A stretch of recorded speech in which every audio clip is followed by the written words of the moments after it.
What's up, everybody? Happy Friday. Hope all you're having a great day so far today. Getting into this episode of GH, I enjoyed this episode for the most part. It's about damn time. I am super glad Jocelyn and Cameron had that conversation about the journal because what sparked that conversation was because Nina gave her a gift that was actually a new journal. And they got into a heated conversation, Cameron and Jocelyn, about her other journal that Dev manipulated.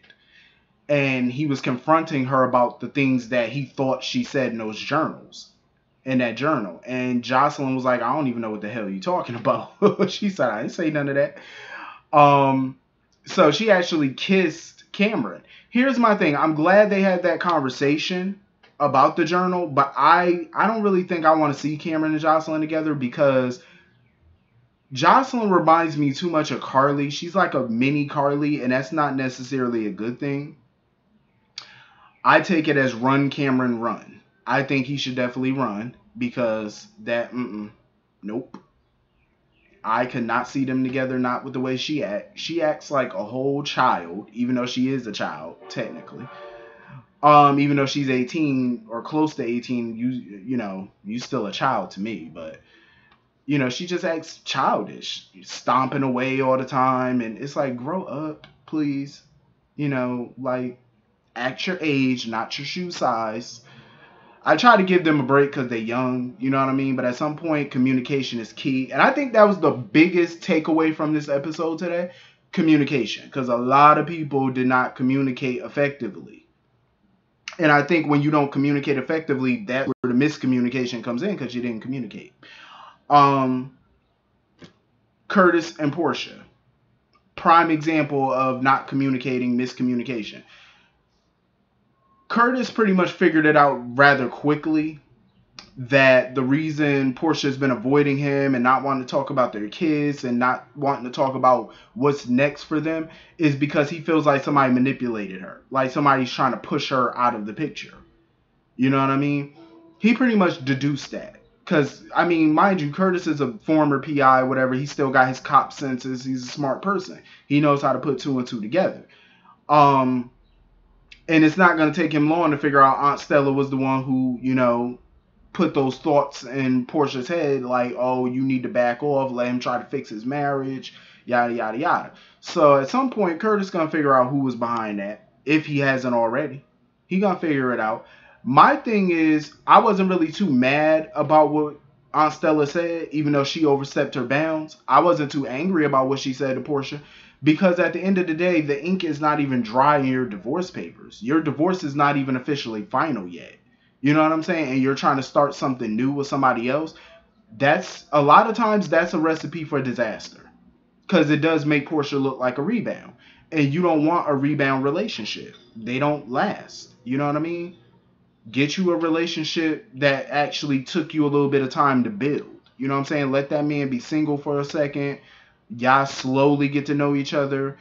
Something like that. Ease into it. Don't be, especially when you just got out of a marriage. You got to ease into your next relationship. You can't just dive in head first. That's not good. You know what I'm saying? It's not good for you. It's not good for the other person. It's not good for people around you. You know what I mean? I think Curtis really needs to take it slow. Like, real slow. I mean, damn near turtle speed. Like, you really need to go with the flow on this one and stop trying to rush everything. Not everything can be rushed.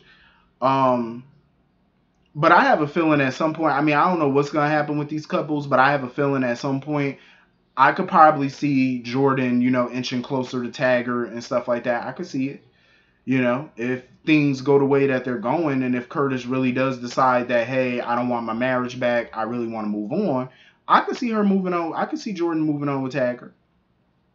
Because something about Taggart tells me he has some feelings for Jordan. You can't tell me that man ain't got no type of feelings for her, like romantic.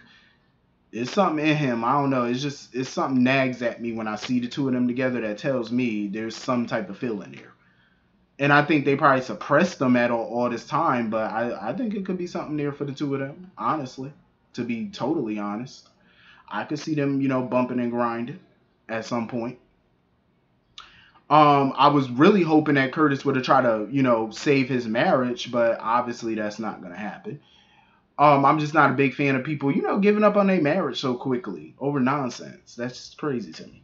So anyway, moving on from that. Um, it was super hilarious though. Ava is sick to death of the PCPD not taking her, stalker situation seriously. She was asking Jordan, she was like, so I'm being stalked by somebody. What do you intend to do about it? Jordan was looking at her like, sweetheart, do you not see what I have on right now? We are at a party. I am dressed to impress. I am here having a glass of wine. This is not my office hours. And she basically told Ava, you can come by my office tomorrow and we could talk about it. Ava was looking at her like, excuse me? Like, no, we gonna talk about it right now. I'm like, I had to agree with Jordan on this one. I mean, like, we off the clock. You know what I'm saying? Like, you're here, you're alive, you're healthy. I don't see no stalker all up and through, so you good. As long as you here and I'm here and I'm a cop and I got my gun on me, you good. So we can talk about this tomorrow morning. Like, we ain't about to talk about it now when I got my glass of wine in my hand. I'm finna get lit. You know what I mean? Like, we ain't about to talk about this right now because you about to kill my buzz. I don't blame Jordan for that, because I would have been the same way. I would be like, look, I got some liquor in my hand. And once I drink this glass of liquor and get me another glass, it's going to be talking to me in a minute, and I'm going to be talking back. So can we pick this up tomorrow during my office hours between the hours of 9 and 5? Thank you very kindly. Because we ain't about to talk cop shop tonight. I'm about to finna get loose on this dance floor. I'm about to put on some Puff Daddy and the Family or something, and we about to, get right on this dance floor. I ain't trying to talk to you about no stalker right about now. Like, you're here. I got my gun on me just in case something go down, but we good, That's how I would have been. I know y'all probably thinking like, no, you would have been a horrible police commissioner. You damn right, because you ain't about to talk to me about police business off hours. We're not doing this today. We're not, no. No. Listen, being a cop is so stressful. Being a boss is even more stressful. So let me have my nights to where I can get lit. You know what I mean? Like, when I come in tomorrow off my hangover, we could talk then. Bring some aspirin. Bring some Tylenol or something, for my headache. I'm just saying, like, like, can we wait and talk about this? Ava was looking like, you know what? I'm tired of y'all not taking me serious. She already had to deal with Dante with that. And now Jordan, I'm like, listen, ain't much they could really do for you. Because stalking laws has gotten better since back in the day. Because I've seen documentaries where stalking laws were non-existent back then. Like, cops would literally tell you there's nothing we could do unless they harm you, basically. And it seemed like in a lot of aspects that's kind of still there. Because there's not a whole lot they can do. There's no evidence that points to anybody directly. You know what I'm saying? All you got is something that kind of can point you to Ryan, but they already looked into that. And they were like, there's no way Ryan could have did it. So there's no other suspects for them. I mean, there's other suspects, but it's like there's nothing pointing to them. So what do you want them to do? And like I said, stalking laws are not as big. So basically it's kind of until they physically harm you, there's not a damn thing we can do kind of, situation going on. But I understand why Ava at the party, like, yeah, y'all still need to do something though. If I was Ava, I wouldn't have worried about that stalker tonight. I would have been on that dance floor doing like bop, bop. I would have been getting loose on that dance floor. Listen, listen, Curtis and his staff did their thing for that party because that club was looking nice as hell. I wanted to come up in there and do my little two-step. I wanted to do my two-step because that club was looking nice. That looked like something I would definitely party in. I said, all right, GH budget. I see y'all stepped it up for this party. The cupcakes look nice too. Curtis did his thing for that party for Trina. Even though Trina wasn't at the party, but I was. And they started getting worried, like, okay, where the hell Trina at? And, Portia made mention that Trina stopped off at the gallery or whatever before the party. And when she mentioned that, Ava was looking like, nervous and concerned because she was like, no, she shouldn't be at that gallery. Because, her first thought went to that stalker. You know what I mean? That I could tell based off of Ava's reaction to it. Speaking of Trina, that whole scene was hilarious. So she ended up bumping into Nicholas and sprayed his ass down with that pepper spray. She said, she literally used the whole can on his behind.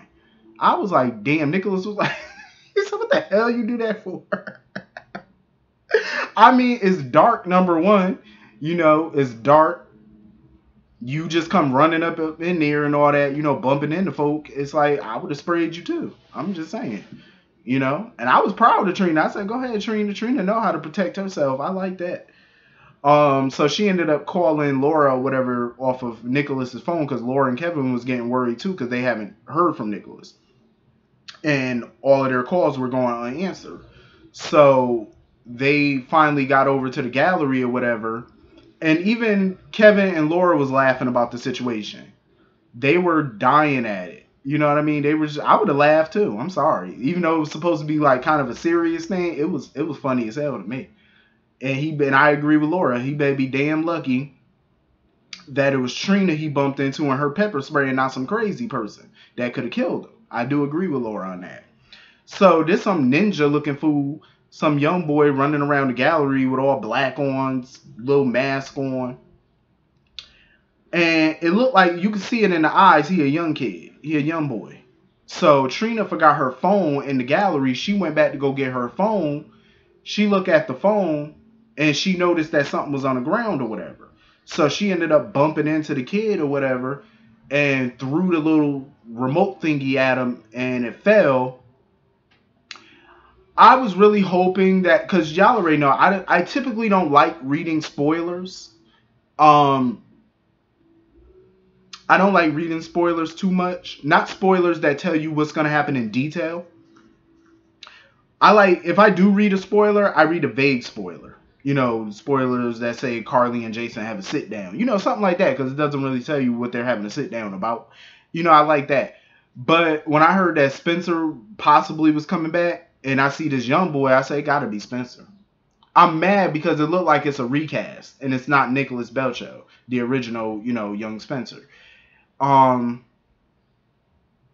it makes sense for it to be Spencer because even Nicholas made mention that whoever's stalking Ava, they got in and out of Windermere undetected. And I said, well, whoever got in and out of Windermere undetected got to be somebody who knows Windermere well enough to know the ins and outs of the castle, and Spoon Island. They would have to know the ins and outs in order to go unnoticed. And that does make sense for it to be Spencer.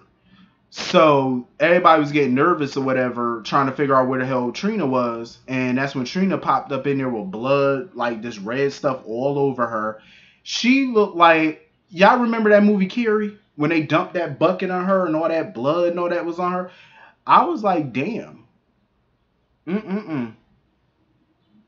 But I like that, though. I was like, yo, it's giving me Carrie vibes right about now, and I like it. I really do. I could definitely see at some point Trina getting with Spencer Cassadine. I think that would be funny. I think that would be a cute little relationship, her and Spencer. I don't know how Portia and Taggart and all them would like it, but I think it'd be kind of dope in a way. So anyway, moving on from that. As much as I don't like Brad, I did love the fact that at least Britt had somebody that she could talk to. You know what I mean? Other than her mother. A friend that she could kind of lean on or whatever. So, of course, her and Brad were talking about Wiley and how he's doing and whatnot. Then, of course, conversation went on to Jason. And, I feel bad for Britt because she feels like she was played. And Brad tried to put it out there talking about, oh, Jason played you. Here's the thing. And I just want to point this out real quick. Do they have hairstylists in prison? Because Brad's hair was laid. I was like, how your hair look so good and you in prison? Y'all don't get stylists in prison. His hair was looking real good. I said, your hair look good for a little prison hoe. I'm just saying. Like, you somebody little prison hoe up in here, and yet your hair is all kept up and all that. I'm like, no, y'all don't get hairstylists in the big house. No, you don't. But yeah, Brad was trying to point out, oh, he felt like Jason played her. Here's my thing. As much as I'm pissed off at Jason right now, I can honestly say Jason did not play her. I don't feel like he played her. Because I do feel like his feelings towards her were genuine. They still are. You know what I'm saying? You could tell. They're very genuine. I don't like the way Jason went about this. I don't like it. Because I feel like he could have gave Britt a better explanation. My thing is, he didn't have to go into full detail as to why. Like, him and Carly went into full detail with Michael about why they were really getting married. I don't feel like he had to tell Britt the full story. I just feel like he could have just simply told her it's for business purposes, marriage or convenience. That's it. It's not out of love. I'm not in love with her. She's my friend. This is business. I think had he would have said that, it still would have hurt Britt because she fell for him. But I feel like she probably would have understood better. You know what I'm saying? She would have took it a lot better than what she did. I feel like she handled him better. I feel like she handled Jason great. She was like, thank you for the update. Now you can go. I feel like she handled that perfectly. But I think she probably would have handled it better had she known the circumstances. Like I said, he didn't have to tell her about the Novaks and the 5 families. You ain't got to go into gory details or nothing. But just say it's for business. That's it. You know what I'm saying? Had he said all of that, she might have, took it a little better, been a little bit more forgiving about it. And but I can understand why Britt feel played. She doesn't really let her guard down with guys like that. And you know how Britt is. When she falls for a guy, she falls hard. Look how she was with Nicholas. She did everything in her power to stay with Nicholas, and she was real, hurt by their breakup years ago. You know what I mean? So Britt is probably feeling like, she feels like love is for suckers, basically. Like I should have never, got close to him like that, let my guard down with him. That's how she feeling right now. And I can't blame her for feeling that way because that's how Jason led her to believe. You know what I'm saying? Like he made it talking about, oh, I'm marrying Carly for, because it's good for the family and good for each other. See, once he said that and he didn't explain more, that's where Britt was like, all right, get the hell out. You know what I'm saying? Like, get out. So I can't blame Britt for feeling that way. And then Britt was like, oh, she got to figure out a way. They got to find a way to get Brad out because Brad talking about he got a parole hearing coming up. No, sir. No, sir. Brad needs to stay up in that jailhouse. You do the crime, you do the time. Keep your ass up in there. You you ain't getting out. So anyway, moving on from that.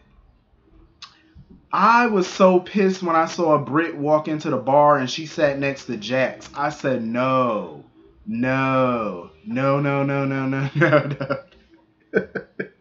I do not want to see Jax and Britt get together. For me, even when she sat next to Jax, I didn't really feel no chemistry off bat between them. I don't know how y'all felt, but for me, I ain't see no real chemistry right there. Maybe that's because they only saw each other for a few seconds. I don't think I want her with Jax. I like Jax in certain instances, but I just feel like he a little too pompous. Jax is a pompous ass sometimes, and I don't think she need to be with that. I don't.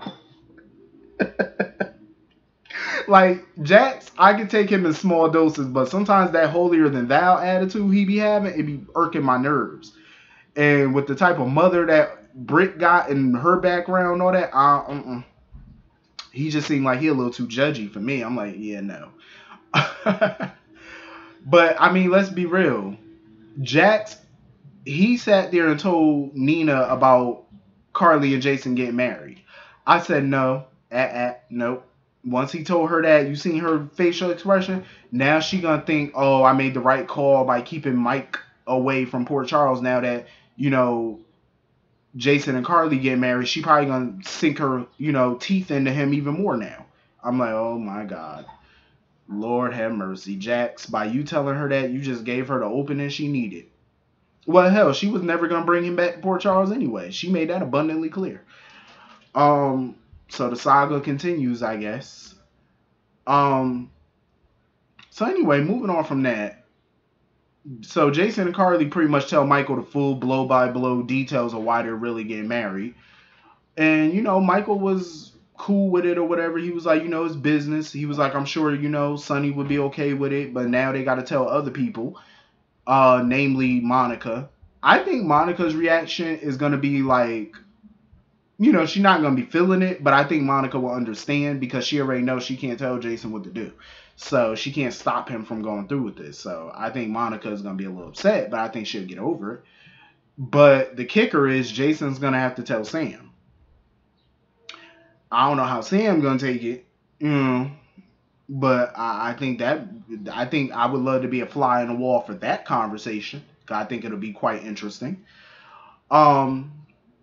So anyway, they started talking about Michael or whatever, and Jax blackmailing him or whatever. I mean, at the end of the day, if I was Carly, I would just sit back and let Michael take care of it how he wants to take care of it because he a grown man. You know what I mean? Like, you can't come to his rescue. Because even Jason was looking at Carly like, do you want to pick a fight with Jax? And she had that look on her face like, you know I do. Like, she had that little smirk on her face. I didn't start this. I don't want to pick a fight. Yes, you do. Yes, you do. Because Carly messy as hell. She lived for a fight. Yes, you do. She a fight with God if she could. Please, that woman lived for a good tussle. But then she decided that now that her and Jason are engaged now, it's time for her to take off her wedding rings to Sonny. And Jason pretty much told her, yeah, take it off when you ready to take it off. Don't take it off before then. But she was like, I'm not ready. But she was like, it got to be done. I don't know who they fooling with this fake ass marriage, but I'm like, do y'all really think the Novaks is gonna fall for this? I mean, come on, Stevie Wonder could see that y'all get married for business. This ain't out of love. I think partly for Carly, I think it is. Because you can see, like, her facial expressions and stuff. I think she do want to marry him out of love. Carly been wanting this. She finally get to be Mrs. Jason Morgan. Again. Well, not again, but, what I mean by that is she get to be a part of the Quartermain family for the second time. This was a hot mess of an episode. I can't wait to see what Nicholas is going to do when he find out his son is the stalker. Like, I really can't wait. I was like, Nicholas, because Nicholas was talking all this shit about how he going to hang the stalker up by his toes. And I said, okay, Nick, you going to beat your own son ass? All right. Well, you need to take that boy to the woodshed. Get a good belt ready. I wonder what her reaction going to be to all of this. Get the belt ready. Get it good and ready. Get it leathered up. That boy need a good ass whooping.